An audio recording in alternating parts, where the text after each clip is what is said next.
It's the Jack and Nick Horror Show.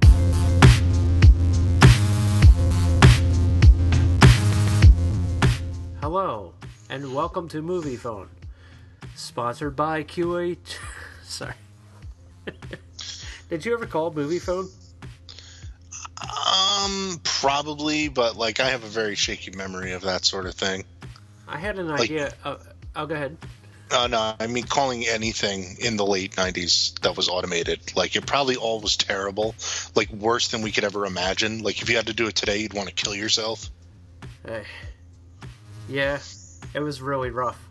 You had to dial 3 different numbers that matched letters for the movie you wanted to see, and then I remember that. Type in your zip code.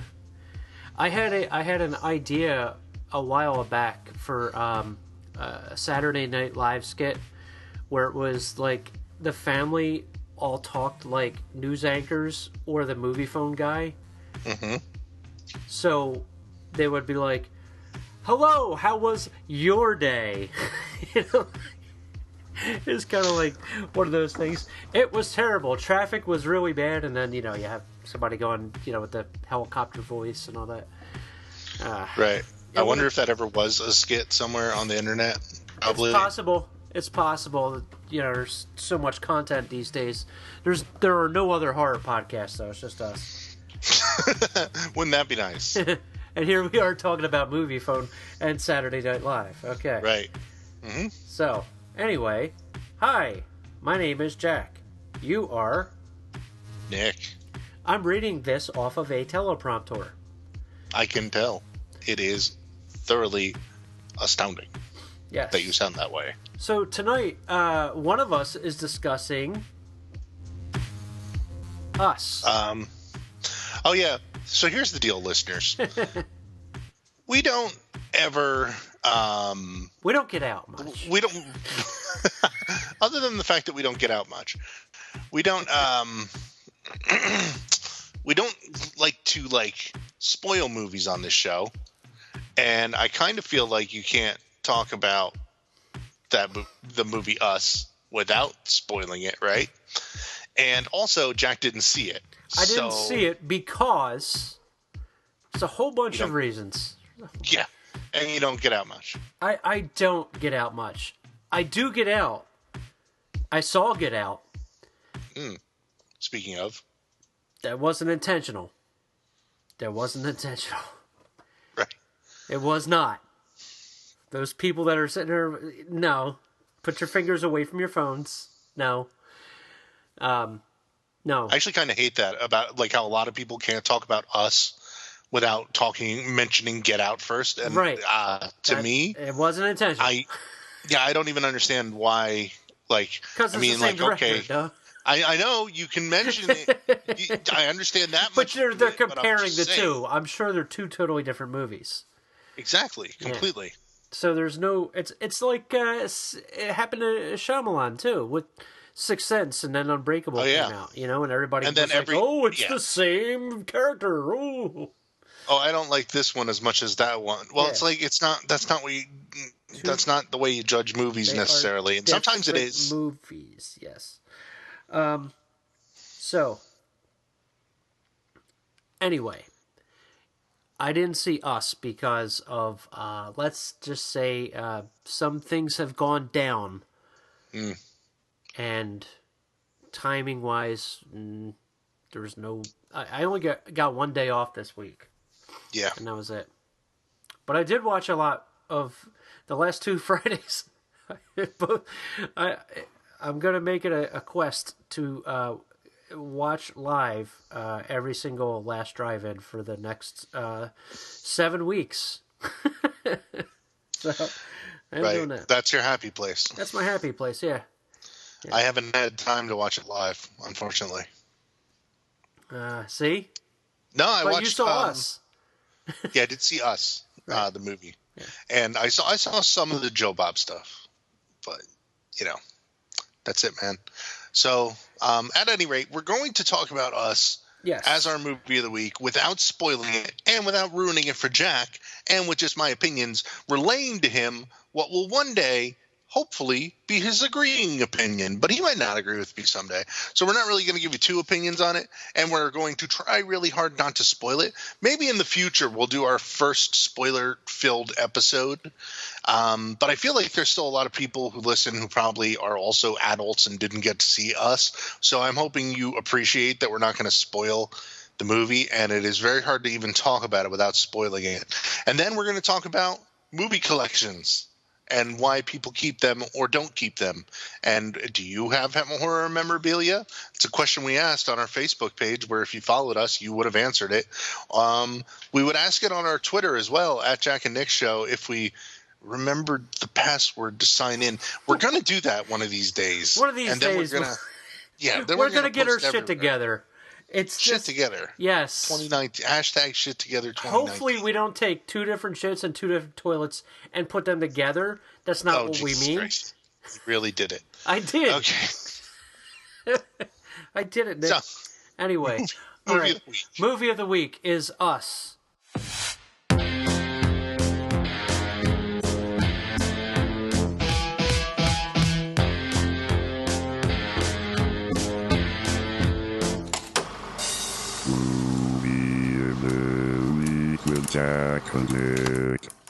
Us 2019, director, writer Jordan Peele, starring Lupita Nyong'o, Winston Duke, Elizabeth Moss, Tim Heidecker,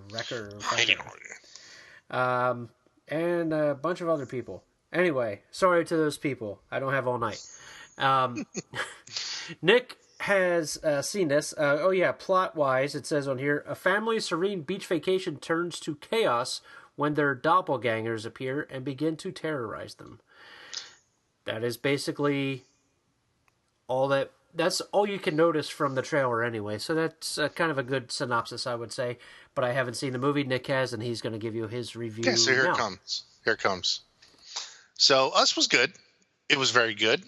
I think after the initial, the screening at South by Southwest, people were like, it's phenomenal, horror masterpiece, greatest horror movie of the year and century and ever. And I would say it is definitely, I mean, maybe it's the best of the year, but it's, come on, it's good. It's very good. And it doesn't have to be this like knockout, horror masterpiece thing. I think it's very, very good. I think just trying to say it's a horror masterpiece that is like, blah, blah, blah, greatest movie ever is kind of stretching it, I didn't find the movie to be all that scary. I don't think it was really that scary at all. I'm trying to think of like the scary bits. I think the scary part is that there are doppelgangers. And if you're scared of that sort of thing, which could be, certainly could be, then yeah, it's going to be more scary to you. But in general, it's not the scariest movie. It's just more of a really interesting story that also serves as an allegory for the ruined America that we live in. And that's pretty cool. That's a great thing to have as a movie, right? So there's a lot of stuff in the movie that's not in the trailer, which thank God they finally made a movie where they didn't tell you the whole movie in the trailer. Like right before this movie, they played the trailer for the new Pet Sematary, and I can't even imagine.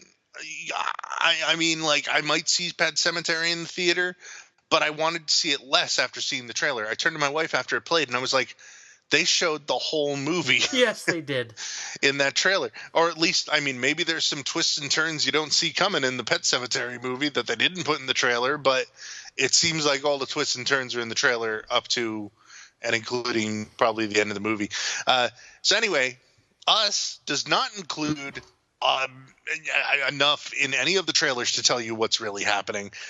And it's actually a much larger movie. I actually thought it was going to be a much smaller movie about like a terrifying short story, where it is a much larger movie than you could ever imagine it being based on those trailers and based on what you may have heard about it. So one cool thing that I didn't realize until I sat down for the movie was the Tim Heidecker of Tim and Eric's awesome show, Great Job, is in it. And he is married in the movie to Elizabeth Moss, who's the lady with the weird nose from Handmaid's Tale, formerly the lady with the weird nose from Mad Men. You're I so think she mean. played. I don't like looking at her goddamn head.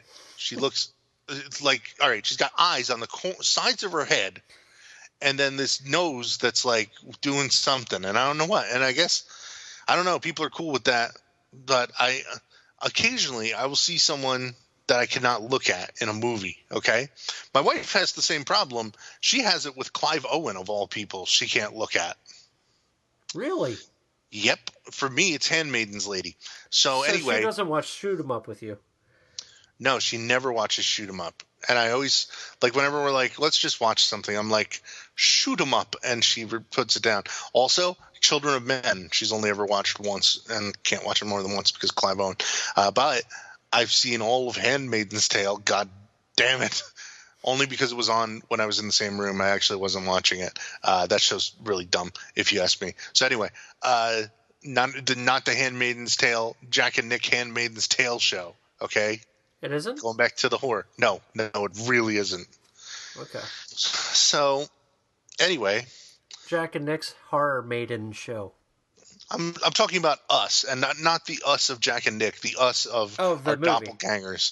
So, oh man, our doppelgangers doing the handmade stuff. We're so derailed. Okay, that would be Knack and Jake. Yeah, Knack and Jake. Knack and Jake. Tim Heidecker, and I'm not sure if it's Heidecker or Heidecker, but he's a comedy actor, and to see him in this was a nice touch, because the way that they use this white family that they go and visit on their beach trip, they use them to be a token white family the same way that black people are used in other horror movies, where it's just like they're there for flavoring, you know? Mm-hmm. And I know that this is true because Jordan Peele said it in an interview. And when I heard that, I was like, you know what? That's totally true. that they were put there to be this sort of like stereotype that is also then fodder, you know? And that to me was like a really nice touch. And this movie, full of really nice touches and details like that. And I think that that's what we're going to get from Jordan Peele, I hope, moving forward. These little details and things that are covered in ways that other people just don't even think of when they make movies. And it makes the movie feel more full and real in a way that like watching like a dumb slasher or something like that gets released to theaters these days dumb slasher, just doesn't how feel. Dare you? No, I mean like a really dumb. I mean, when I said dumb slasher, I meant like the really bad ones that are like, you know,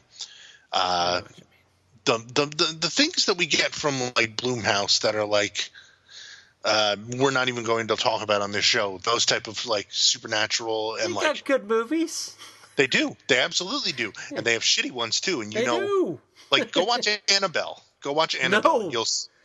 You won't watch it now. You're too good for it. I'm too good for it. I watched half of it before I decided I was too good. Get back to us. So anyway,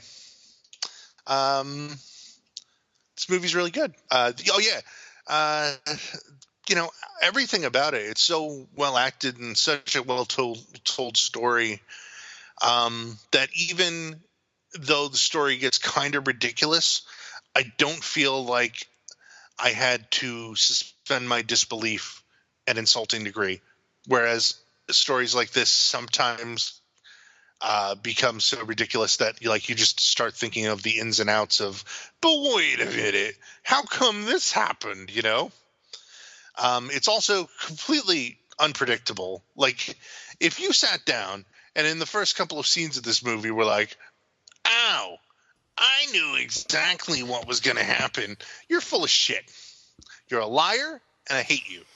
Because there's no way you could watch a movie like Us and be like, ow, you know? I know Jack knows. I know Jack knows exactly what I mean. I know people I have known. We have. That. We really have known people who, I remember when Cabin in the Woods came out and we had like fellow podcasters that were like, it's everything that happens in this movie is so obvious right from the start. And we were like, what? Like, everything?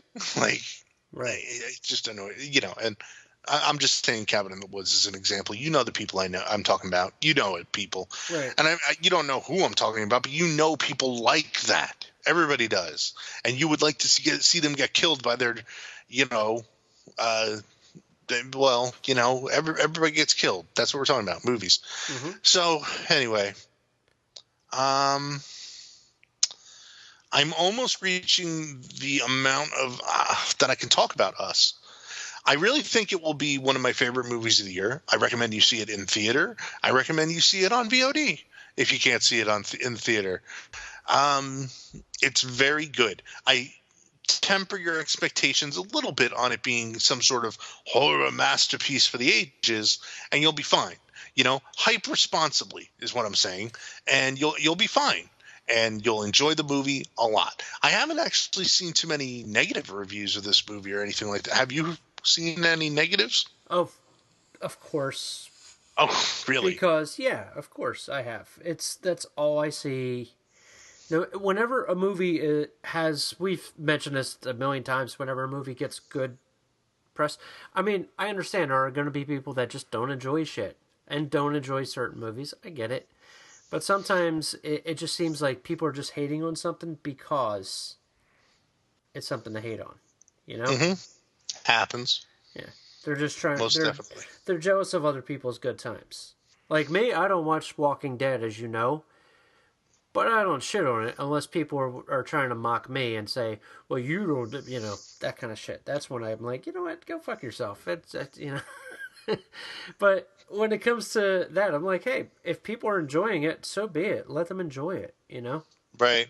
And I think we've both changed our opinion in that over the years.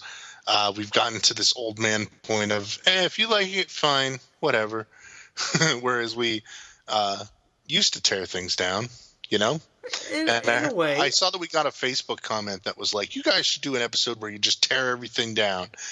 And it's like, maybe someday, but for now, I think I'm happy. It may happen. And I don't know, man. I mean, there's so much good shit out there that, and we have so little time to talk where we can actually sit down and record a podcast. I'd rather just talk about, the good shit, Right.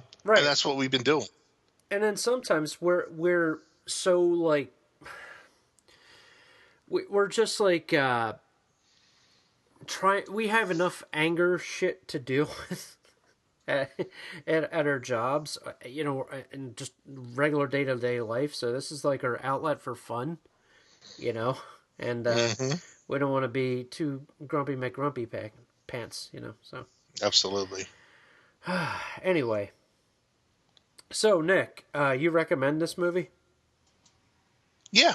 Do you have any questions about it that I can possibly try to answer? You really don't have any questions. I don't want to ask any questions because I don't want to know anything about it. I want to be as blind. Dude, I only watched the first trailer that long time ago. I think it was in December or something. Mm-hmm. That was the only time I watched it. I haven't watched anything since. So, okay. I'm sorry. Yeah. I'm sorry, listeners that want a full breakdown of Us, but it's not happening. Even so, I don't think we could, because it would just be ruining it for so many people who wouldn't even see the stuff, coming. I think when you finally see Us, and not just you, but anybody, when you see Us, you'll be really surprised with the depths that the movie goes to. Uh-huh. That just, aren't shown to you, and that's one of the most wonderful things, is that you're just not told all the nonsense that really happens in this movie until you see it. Yep. And you get to experience it in a way that other horror movies don't allow you to, because they shove so much shit into the goddamn trailer that you just want to stab yourself in the face. But it's pretty cool. Got all that? Yeah, I did. Also, I just want to say, expect things that are not in the trailer. Whatever you think this movie is, throw out your expectations and now. Well, good. I'll do that. I'm speaking for the people listening. but Mm-hmm. I'll do it too. Not all Okay. of them. I mean, there are some people that are okay. All right, So we've so got stuff to, yeah, you know, we got some things to talk about. more coming. Yeah. All right, man. I'm gonna stop recording now. Here we go.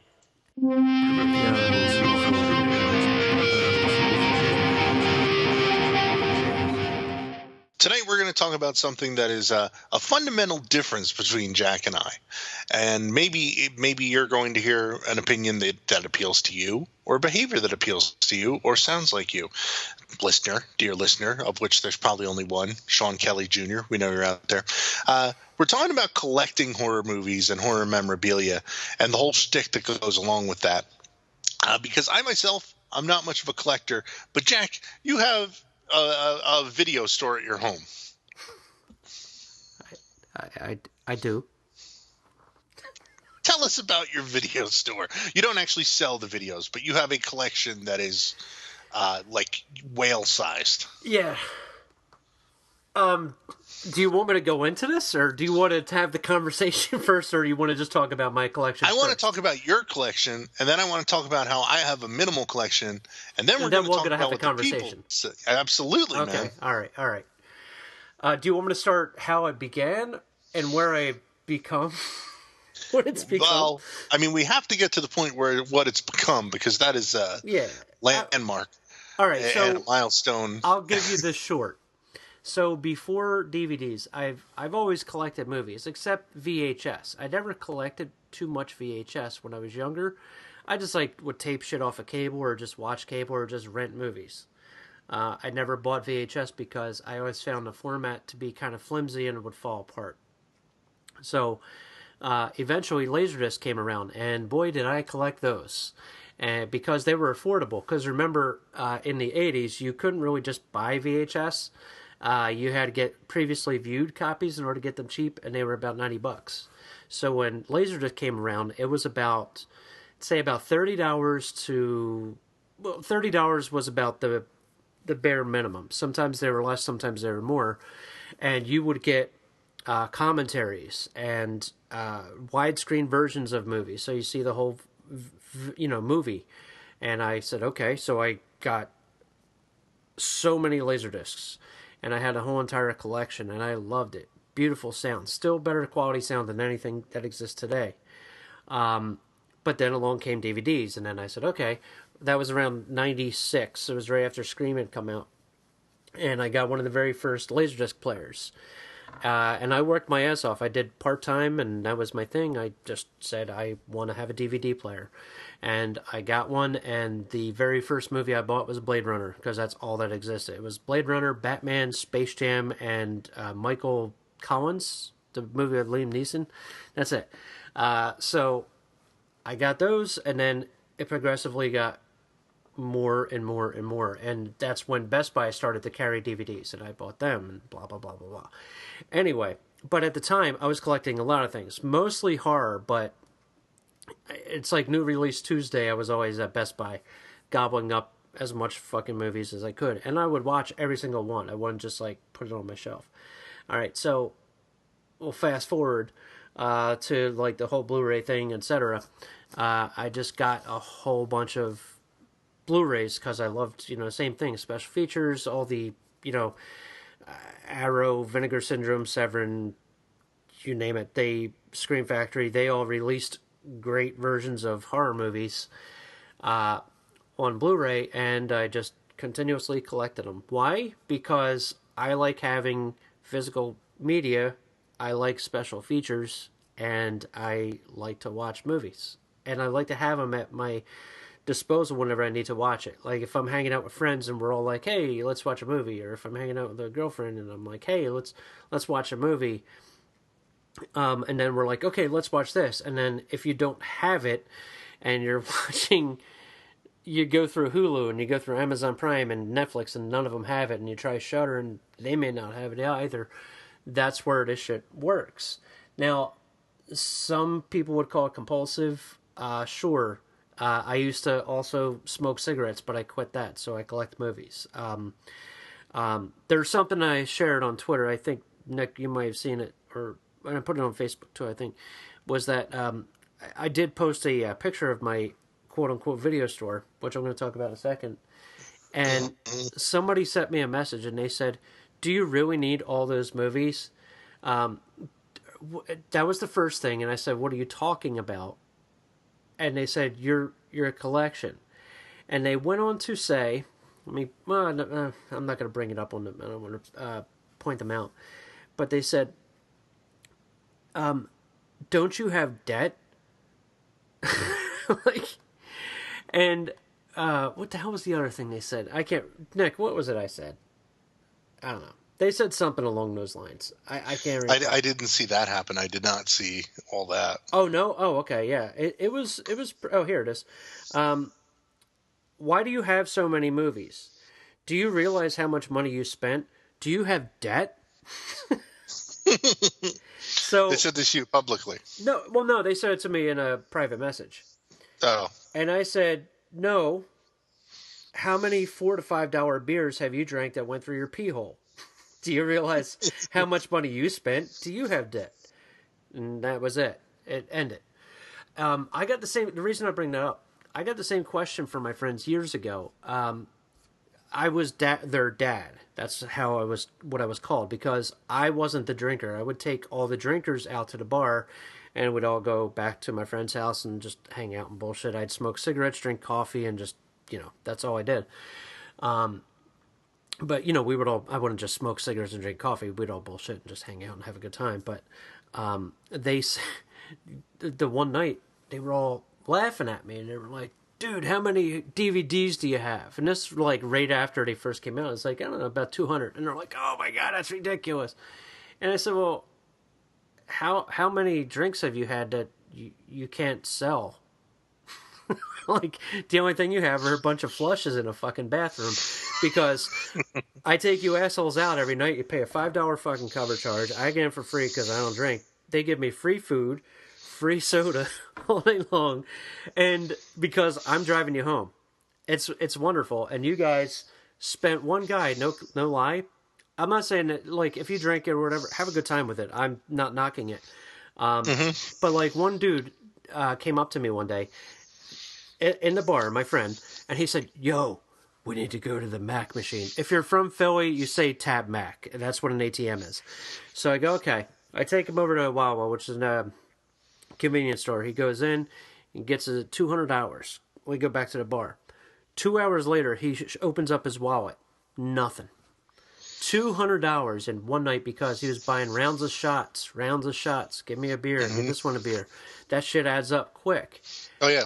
And, dude, guys can spend, and girls, can spend upwards to, like, at the bare minimum, like, about maybe $200, $300 in a weekend or more.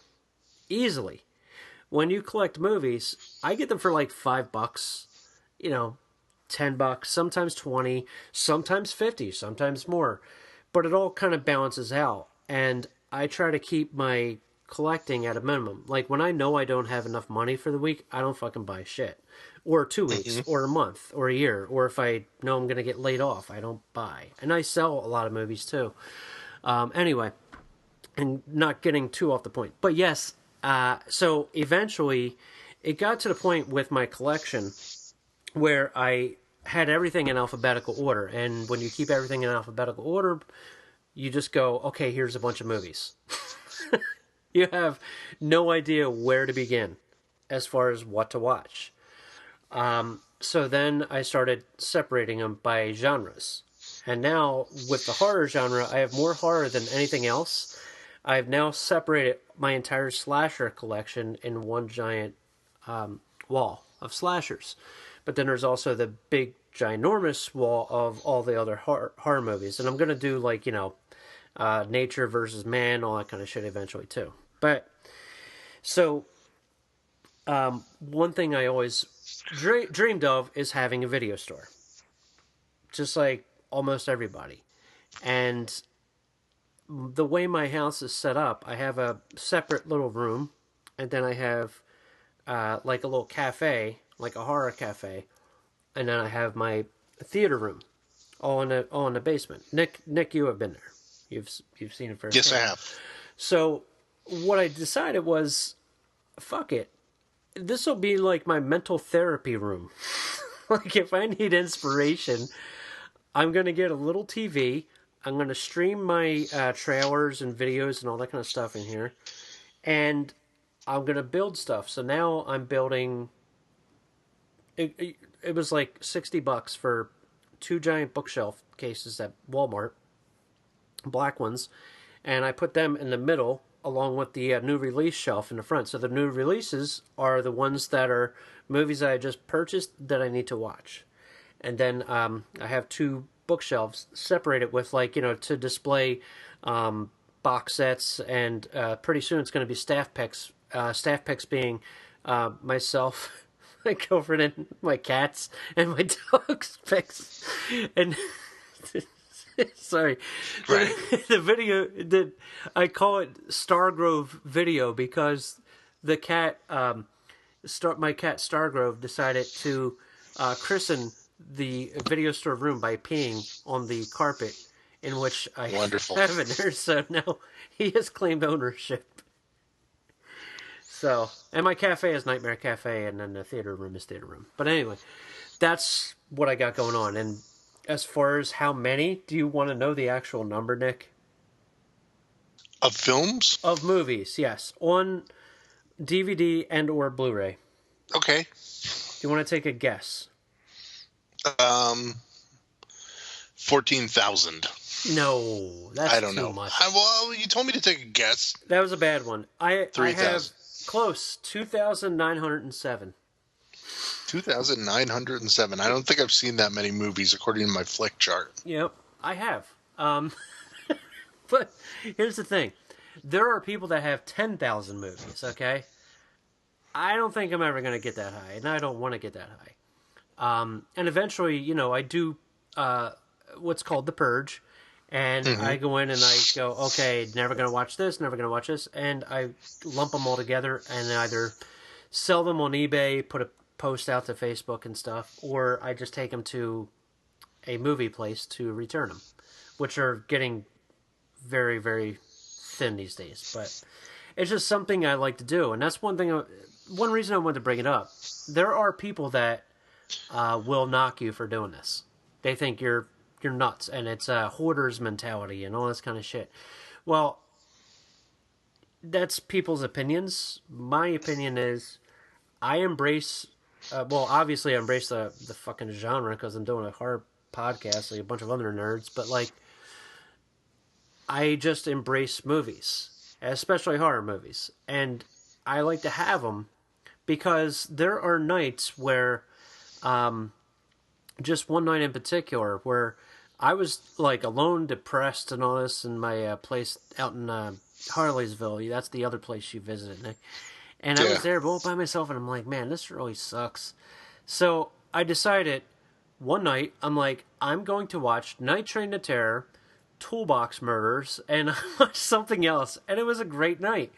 I was out by myself, and I'm like, wow, I can never do this in any other form. It's just, that's exactly what I did.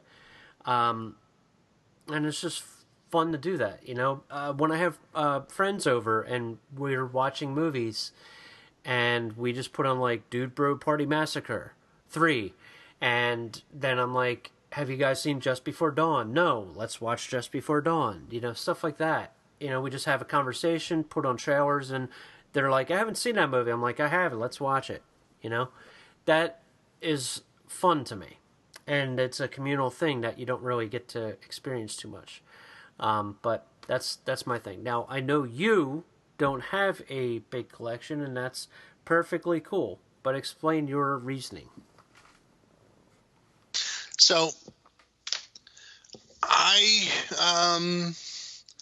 used to have collections back when I was younger. Back when I think physical media mattered more, and my collections were mainly CD based. Mm-hmm. I had lots of rare and singles of Smashing Pumpkins, Marilyn Manson, Rammstein, and other 90s bands back when CDs mattered. And when I got older, I was able to just get all these things in varying forms, be it torrenting at one point or now you can get on Spotify. There's even Smashing Pumpkins songs that I didn't own stuff of, and that always surprises me. And I think I've watched media like evolve in these ways, and it makes me kind of care less about physical media as we go. And it also, like, I am a person without space for it, number one. Like, when we moved from my apartment 5 years ago, 6 years ago almost, I had a box full of videotapes, right? And, I mean, it was everything. Horror, old pro wrestling stuff, and you know, just a bunch of random stuff. And I was like looking at it like, well, I could sell each of these things individually on eBay for like $1 a piece, or I could just put them all in the dumpster right fucking now and not have to worry about it. And that was it for my videotape collection. Because in the 5 years I lived in that apartment, I don't think I ever put a videotape in. And if I did, I'm a liar, but I don't remember it. And that was how I moved on from videotapes in my life. And I'm sure the same thing will happen with DVDs one day, where I'm just like, I don't actually need all this shit, and I don't have any space for it. Like DVDs, like if I don't watch a DVD, like I go through, instead of a purge, I call it a culling. I go through the culling, and I fill up a box of ones that I just like know I will never watch again. Shit you bought for like $1 at the, you know, Walmart bin and stuff, and I put them in a bin and we send it to social services. When it comes to donating, I don't tend to like to donate money to charity, just because so many charities, like, you don't know where the money goes, or you find out later that like they really do shitty things with it. You know, Susan G. Komen for the Cure, for instance, does not give a lot of the money to breast cancer, and even then, it's not as necessary as other cancers. You know, like there's a lot of reasons that you should look into whatever charity you're giving to. But if you're giving a thing, sooner or later it's going to get to somebody who's going to use that thing. We do the same thing with my son's toys. Like, he's 5 now, when he doesn't need his rattles and stuff from when he was a baby. So like those go to social services and they'll end up in somebody else's hands. That's how I look at it. And I don't know, even though I'm not like a type of person who moves a lot, I kind of have traveled lightly in that respect. You know, it's like that the meme of that woman on the Netflix show, Marie Kondo, that's like, you know, does this item spark joy? If not, get rid of it. Right. And I don't know. That's part of it. Okay, that's just the start of it, though, because it's also like, I have things that are collector's items, and I have a minuscule collection. Like, I have like a special tin box of Old Boy that came with the manga, and you know, like all these special features and stuff. I got that box when I had time to watch all of that and to read the manga, and now I don't have time for that sort of thing, you know? Same thing with Dawn of the Dead. I have like, you know, a ridiculous box set for that came with a comic book and everything else. And I have a few other things like that, but I'd never, ever have the time. And I mean, I have so many unopened DVDs that I saw here or there, like at Best Buy for $5. Oh, let's just buy this. We'll watch it sometime. No, you won't. And like, I have over there, I mean, when we last went to Monster Mania, I bought that Vinegar Syndrome disc. I still haven't had, like, I've had time in the past couple of years, but I never had the thought, oh, let me put that disc on now. I'm always like, let me check Netflix, let me check Hulu, let me check HBO, let me check all these things for something. And then I might remember a DVD, and do I remember that one, you know? So yeah, that one's been sitting there for like 3 years, and I totally want to watch it, but when the fuck am I going to watch it? It's like my wife gave me for Christmas 10 box sets of Kill Bill 1 and 2 and John Wick 1 and 2. I guarantee you John Wick 3 will be out on Blu-ray by the time I get around to watching those movies. And I've seen those movies. That's another thing with me. I'm not the type of person who rewatches things over and over again. I used to be. I mean, I wore out DVDs that I had of like, you know, American Psycho and Texas Chainsaw Massacre, where I actually had to rebuy them. And yes, you can wear out DVDs. If you've never heard of it before, look up disc rot. Jack told me about it. I didn't believe him, and then I saw it happen. Well, it's actually, not even. I never didn't believe you. I was just like, wow, disc rot, eh? Yeah, well, it's not from overplaying it like a videotape.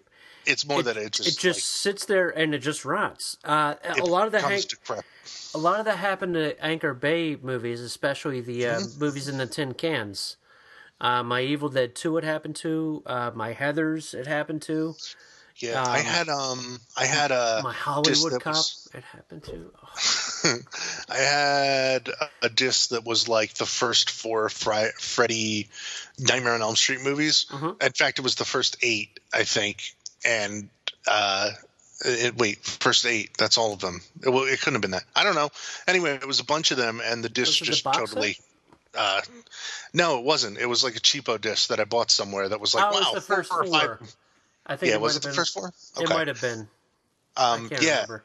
And that disc doesn't work anymore because it like got weird and cracked looking. But no, there's I mean, I just don't have the time or the hours to spend watching things again and again. Right. And especially because I want to assimilate new things. And that's a kind of a pain in the ass. And I've also been burned by myself by just buying these things, thinking I'm going to watch it, and then just never watching it because I don't factor that into my actual watch time, you know? Right. It's not like I don't have time to watch things. This weekend I watched, I'm trying to do math, like maybe 12 hours worth of pro wrestling because it's WrestleMania weekend. And maybe I could have taken some of those hours and watched a movie instead, and it would have been okay. But there's, I don't know. I think I burned myself out on it pretty quick. And also the move to like digital stuff also. And I don't even really collect like memorabilia stuff either a lot. Like I know like you've until the past couple of years you've always been big on like getting autographs and and I've slowed down that definitely. Right. Because my thing is that's something totally different, but I don't like to I'll get some stuff and that's it. Like before I was like, I have to get this autograph. I have to get that. But that's when they were $20. Now they're about 40 to 60 to 100. Oh, and I'm God, like, yeah. Like, no, I'm not doing that. You know, I'd rather buy some movies that I can enjoy. And I'm more about hanging out with friends or meeting new friends, you know, and just hitting the vendor tables because a lot of those people are very passionate about what they do and their art and all that too, which is really cool to see. So, you know, I of course there are some celebrities I'm like, you know, I fawn over like Nev Campbell and stuff. Yeah, but like, yeah, you know, it happens. You know, it's just some things that happen. But what the hell was I going to say about the collection thing too? I can't remember. I was about to go on. I'm sorry. It's okay. It happens. It happens. But I want to read some of the things real quick, and then maybe that'll jar my memory anyway too. Oh yeah, the things that our listeners wrote in about whether or not they collect. Right. Let's see. Let me go into this here. Oh, bloody hell. You know, I had it, and then the thing with Facebook and your damn... there we go. Okay, here we go. So, the question that you put out is, do you collect horror movies or memorabilia? Why do you do it? If not, why? First person that responded is this guy named Sean Kelly. Sean Kelly. Anyway. Junior, yes. He says, hell yeah, I collect horror movies, Blu-rays, and t-shirts. Why? Because I feel like it, goddammit. Expression. Having something that you appreciate or are inspired by or think is cool on a shirt, or being able to watch that thing whenever you want only makes sense, right? Physical media is dying, though, unfortunately. Purchasing digitally for me doesn't feel the same. Doesn't feel like you actually own it. You don't. Just telling you. There's a lot of Yeah, you don't. now that's actually another thing is like, and I mean, just to interrupt him, hold No. on, Sean, Yeah. hold on. But yeah, no, that is one thing. Like, I'm totally getting addicted to getting things digitally, especially with like Xbox and PlayStation. Right. I'm almost ready to give up discs just But- because it's so much more convenient to just do it that way and cheaper for that matter. But There's you a tend to- problem with it. Go ahead. Exactly. And now I know what it was in my head, but go ahead. You know what? There's a huge issue with digital. It's not the one that you're thinking of. Right.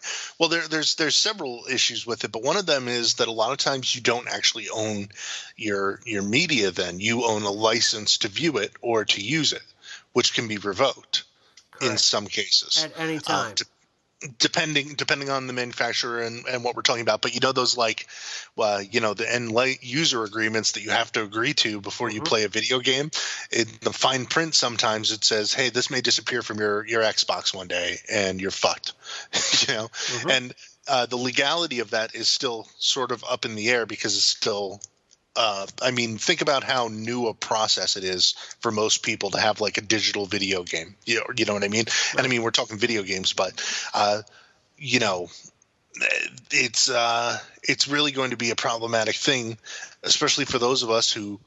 I mean, like, let's say you download 20 movies and 20 video games on your Xbox, and then 20 years from now, there's no Xbox Live. Right. And so you have that media on your disk drive, but it can't check into Xbox Live to verify that you exist as a person. So therefore, do you lose your media?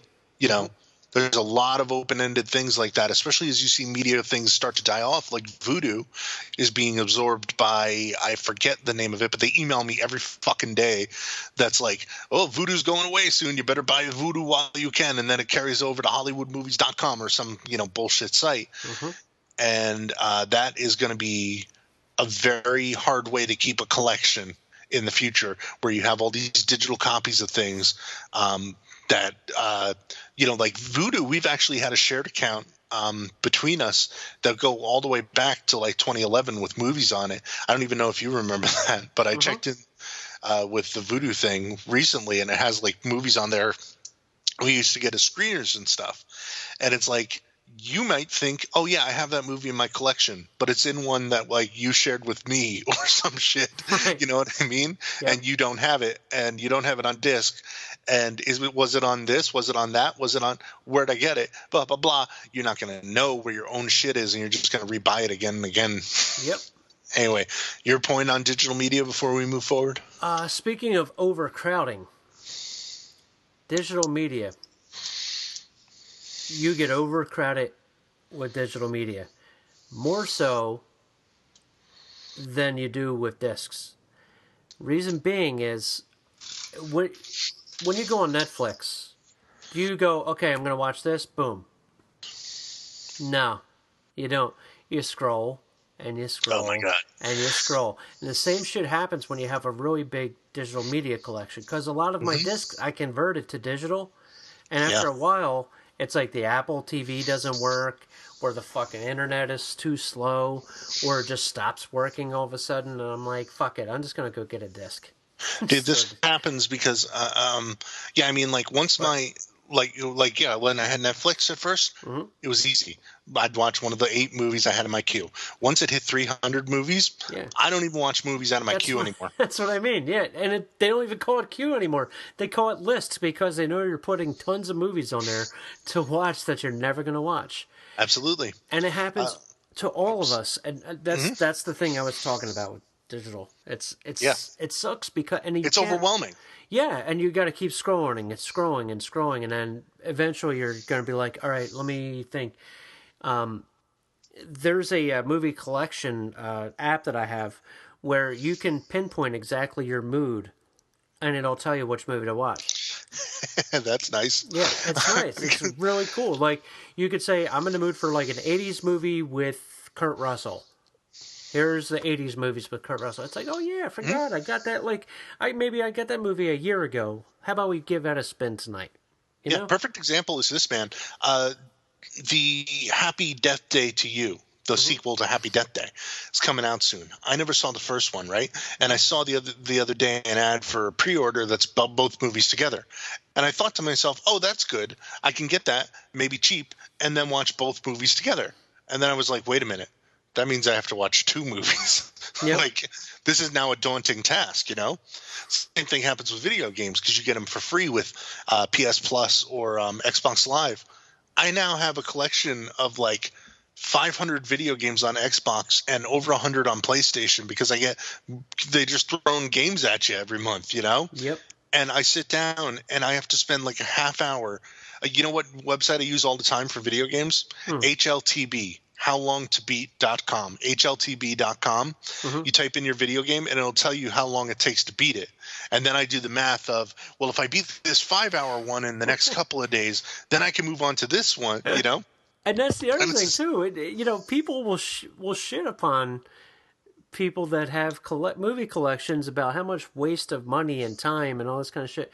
When there are tons of people that play video games, like I mentioned before, I used to for like 10 hours. Oh yeah, 10 hours a day. That's or sit around and watch a football game all day on a Sunday. And give up their whole Sunday for it. And beat up their significant other because their team lost. Well, they don't all do that. No, but some of them do. The whole thing is, it must be awesome to be in your 20s right now, right? Because like when we were in our 20s, we had a lot of time to watch all this stuff. And if we were in our 20s, we would have all this time to watch this stuff. But instead, we're in our 30s and 40s. I think it would suck to be in your 20s, though, in a sense. You know why? Because you didn't have as much content as you do now. That's true, too. You also, it's like, okay, before it was like, okay, maybe this like 200 slashers right now. Now it's like 2 million slashers right now. It's like, let me continue. I don't want to cut you off, sorry. Sean. Yeah. Sorry, Sean. Okay. So he says, I actually like to have something tangible that I can hold. Jack, I've seen the photos you've posted of your collection, and you could open a video store or something. My dude. Another question for you both. What's your favorite Blu-ray release or packaging or piece of memorabilia that you own? Mine would be CJ Entertainment Limited Edition Korean Blu-ray collection. They sell out really fast, but I've managed to get all 53 releases so far. I paid an embarrassing amount for number 1 in the collection, I'm ashamed to say. So Nick, what's your prized possession? That is difficult for me. I mean, the 2 that I just mentioned are probably 2 of the most remarkable things I have. The Old Boy in a tin, because I love Old Boy, absolutely. And to have the special edition tin of it, I got that back before anybody knew what Old Boy was, so I kind of treasure that one. Like, it's still on the shelf. It didn't get donated. The Dawn of the Dead thing I was talking about, that's like a multiple disc collection that came with a comic book and stuff, and it's got like the extra long, boring European version of the movie. Like the first time I watched the European version, I was like, what the hell did they do to this movie? And I just got for Christmas a couple of months ago, when it was Christmas, that's like 5 months ago now, I got a Jason figure that was pretty cool of it's him from part 4, one of the NECA figures. The only problem is that it's not the purple and blue NES version of the character. I really want that figure. But I'm not a big collecting figures guy, but I'm a big nerd for the old Friday the 13th video game from Nintendo.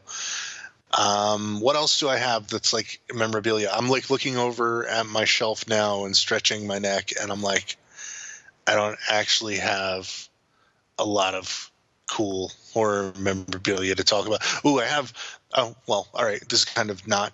Well, all right. I have Alan Wake. I have the special edition of that video game. When it came out, I pre-ordered the awesome edition that came with like 2 books, and now you can't actually. And this is another thing with media that we are growing into. Okay, the video game Alan Wake is a horror game, so I can talk about it here before you all get your panties in a huff. It's kind of based on. It's loosely inspired by Stephen King's work. Did you ever play Alan Wake? I did, and I got so far, and then I stopped playing. Not because it sucked, but Well, I love it, and that game you can now not get anymore because the licenses on the music in the game were for 7 years. And after 7 years, they had to take it off digital platforms and remove the disc from stores. So you can't buy that game anymore. So the only way to preserve it is by having a disc of it and hoping the discs don't rot. Which is just another weird thing to think about, that like without physical media, you lose that. And yet I am going, like, I used to be one of those people that was like, yeah, I want something I can hold. I don't want just a digital game system, right? Mm-hmm. And I have evolved partly out of laziness and partly out of familiarity, where it's like I'm fine with it, but then you enter into these holes and it's like you're going into the mouth of Venus flytrap. Anyway, continue. I got a few just off the top of my head. I have the Vincent Price collection version, volumes 1, 2, and 3, and 1 is out of print and it goes for like a lot of money. I know that for a fact. That one I really like. One that just got announced today, as a matter of fact. It's always been a prized possession of mine. It's a German DVD version of Paganini Horror. Nick, if you get a chance while I'm talking, look up Paganini Horror poster and tell me how incredible that looks. Okay. That's the one that has the songs.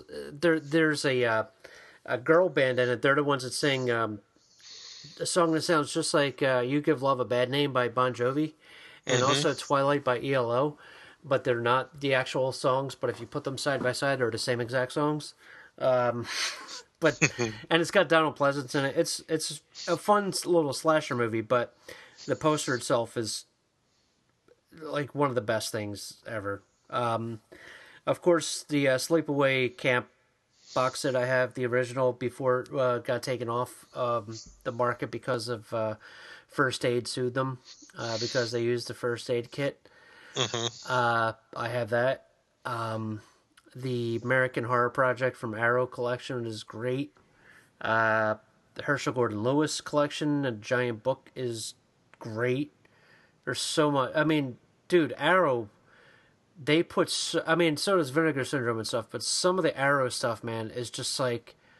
Just to get through all the special features, it'll take you about 20 hours. Just to read the books and the documentaries and everything they put on the disc and the commentaries and stuff. They really go all out on them. And also, yeah, the Halloween box set I really love too.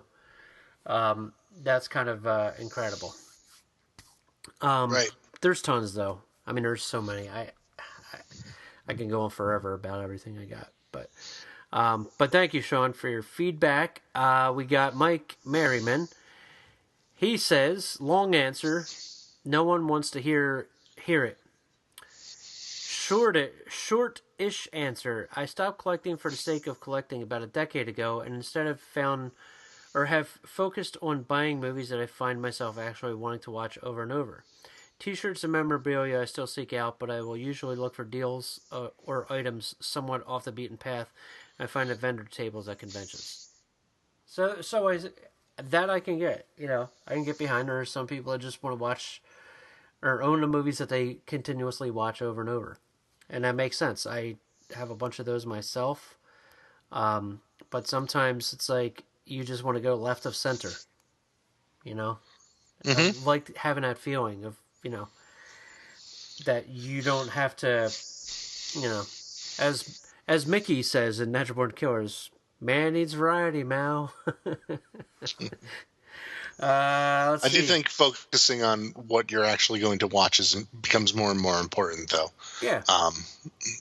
So that you don't just have a piece of plastic on your shelf. Right. That does nothing. The things that I like to watch over and over are more like comfort food. Like if I'm building something or whatever, I'll put on Better Off Dead, or like if it's sunny out, I put like early 80s comedies that I love, that I've seen a million times. They just all have that California sunny feeling, and I'm like, I'll just put this shit on. But then when it gets darker, it's like, okay, it's time for the horror. All night. Or all day, all night. Let's see. Cole. I'm not going to read your last name unless you want us to. I'm not a big rewatch guy, so I only buy movies I really enjoy. And even then, they don't get watched often. I still have it. I still have it, Hereditary, and A Quiet Place in a cellophane.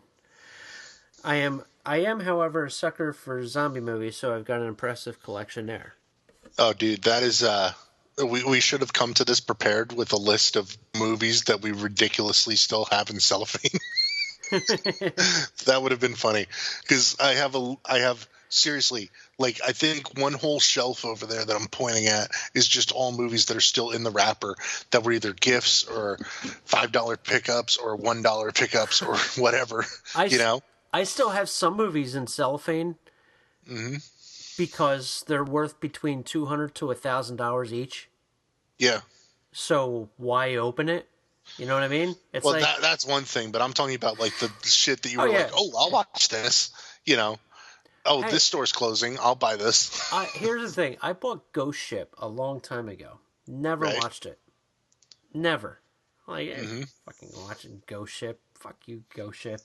And, you always pass by it. It's like, hey, look, there's Ghost Ship. Fuck you, Ghost Ship. Fuck you. No, we're not watching it. And then one day I was like, I'll watch Ghost Ship. Fuck it. Let's give you a spin. And I enjoyed Ghost Ship. It was terrible. The first 5 minutes is great, but then, it's not good, but it's not bad either. I mean, it's enjoyable. It's trash, Dude, I still have what's the movie that I fucking love? Devil's Advocate in cellophane. I must have bought it like 10 years ago at Best Buy. I have original copy of that they pulled off the shelf. I don't know if this one's original or not. Probably not. But this one was. In fact, I think I bought it at Circuit City before Circuit City went out of business, and it's still over on my shelf unopened. And it's like, yeah, I'll watch that someday. I love that movie, and I do love that movie. And here's the thing. I've watched it several times in the past decade, just not the goddamn disc, because it was like, oh, it's on TV, it's on whatever streaming service. Let's watch it. You know what I did, and I kicked myself in the ass for it. Like when I did The Purge before, I sold a movie, non-horror, Any Given Sunday, and I fucking love Any Given Sunday, and I sold the DVD of it, and I was talking about it one day, and I'm like, man, I really want to fucking watch Any Given Sunday again. And it's one of those I put on to digital, and I'm like, I kind of want to watch the Blu-ray. And so I got the Blu-ray for like $5, and for the Super Bowl, instead of watching the Super Bowl, I watched Any Given Sunday and had a much more enjoyable time. That's why I collect physical media. Anyway, all right, Misty. I don't know if Misty wants us to read her last name or not. Misty, let us know, please. Twitter. I am a much more physical movie buyer than a digital one. There's just something about actually holding it that feels so good. That's what she said. No, okay. Sorry, it just came out. I like to say I enjoy the smell of a good movie. The same goes for books, comics, etc. Misty, I totally agree with that. It's the actual holding something, and you're like, this is mine. It's cool. It is cool to me. It's why people carry their phones with them all the time and look at them because they own it. Wish my collection was bigger, but I tend to be limited on my movie funds, so I often have to just buy whatever I can or whatever I can find at a used media store. I have cut back on blind buys, though, after getting bit a few times. Cough, rare exports, cough. She really hates rare exports like you, Nick. I know. I don't blame her. Because, my God. You guys are best friends. I do use streaming more to see if I want to actually buy physical copies of movies, which has been helpful. For example, I saw American Mary on Netflix and went out the next day and bought it on Blu-ray. And that's cool. I think that's cool. And of course, the second I pay a higher amount for an out-of-print movie, it gets announced as getting a restoration Blu-ray. I've lost count how many times that has happened now. As for other memorabilia, I have a few shirts, books. Okay, I own a shit ton of books and smaller things, but not an amazing collection. Mainly because of lack of funds and room. I will buy any and everything I see that is by Junji Ito, though. That man is a god. Are you familiar with Dude. Junji Ito? No, I'm not. But you know what? Now that she said books, I'm like, oh, books I'm the Best. same fucking way with, Yeah, especially see? comic books. And like I have, Motherfuckers. That's what pisses me it's off.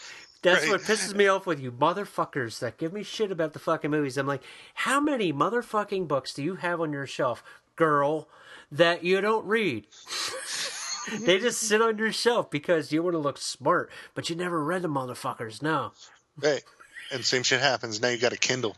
Now I you read all those books and I you don't got know nothing. But you don't own anything. You're right. And you know what? When it's on the Kindle, it's like, I'll get to that later. But dude, I Oh have my a God. bunch of books that I don't read, or I haven't read, I should say. A bunch of them I have, and I go right through them, and then they sit on my shelf. So yeah, I totally, yeah. But comic books even. I used to collect Right. comics years ago too, and I said nope. Oh, dude, I tend to do this thing where I buy like if I see like a new horror graphic novel that's like $10 to $20, I'll buy it. And I have so fucking many. I read one. I actually read one that I had like, of course, months after I bought it. Oh man, what was it? It was the guy who made The Walking Dead had a new one that was about like possession and things like that. And I wish I could remember the name of it, but it was one thing that I just picked up for like $10. And I finally read it. And then I have another one called Murder Ballads that I've been meaning to get to for years, and a few others. And I do that almost more with horror than I do with comic books, because with comic books, there's a very few things I actually buy. Like I will buy the What If books from Marvel. I'll buy those. If I see it, I buy it. You know, I like Iron Fist. But with horror stuff, I will buy like any horror graphic novel that looks cool, and then it sits on my shelf for a goddamn while. You know, That's how I got into The Walking Dead in the first place, because I read the comic long before the series. And I don't know. And I hate when I get just like you said, I hate when I get rid of a movie, a book, a video game, and then I'm like, oh, I want to play that now. No, Dude, not gonna happen, kid. we always romanticize stuff that we don't have anymore. It's just human nature. Like once you get rid of something, that's when you yearn for it to have, or when something goes away, you want it to come back. Right. Because you missed that comfort that you had before. Oh, dude, listen. So this book, right? It's called Outcast. That was the book I bought, the graphic novel from Robert Kirkman. The book first came out in 2014, so who knows when the fuck I bought it. I finally read it last summer, and it's apparently already been a TV show that began airing in 2016. So it has already been adapted, and I didn't know it, and I just read the comic recently. So that's how I handle collecting.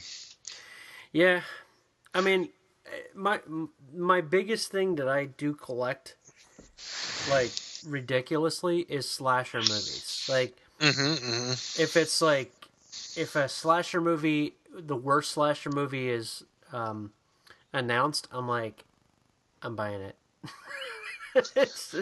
It's going on my shelf. I need to have every single slasher movie ever made. It's just my thing. I get it; they're all the same, but that's why I love them. Not all of them. A lot of them are different. So thank you very much, Misty. Keith, KC, KFC Chamberlain says, "Not anymore, no room." Sure, he's a man of few words.